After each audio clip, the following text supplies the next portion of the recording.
ஒன்றும் இல்லை. இப்போ நீங்கள் கேட்ட கொஸ்டின் எல்லாம் கிளியராக கேட்டுக்கிட்டு இருந்தேன். ஆனால் அழகான பதில் நீங்கள் கடைசியாக ஒன்று சொன்னீங்க. எதன் அடிப்படையில் இது எல்லாத்தையும் ஆளுநர் சொல்கிறாரு, புதுசாக சொல்கிறாரு.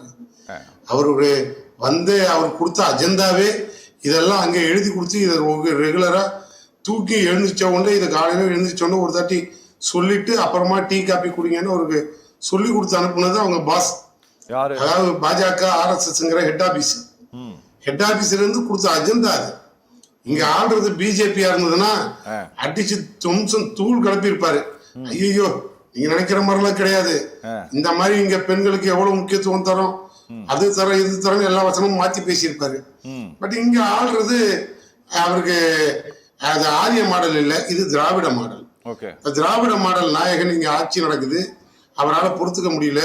கொஞ்சம் நெஞ்சம் வச்சிருந்த அதிகாரம், அந்த அதிகாரத்தையும் இந்த மசோதாவை கையில் வச்சு விளையாண்டுட்டு இருந்தாரு.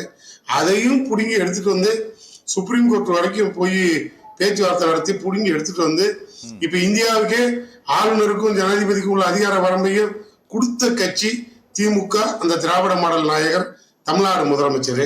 இதெல்லாம் அவரால் எப்படி சார் பொறுத்துக்க முடியும்?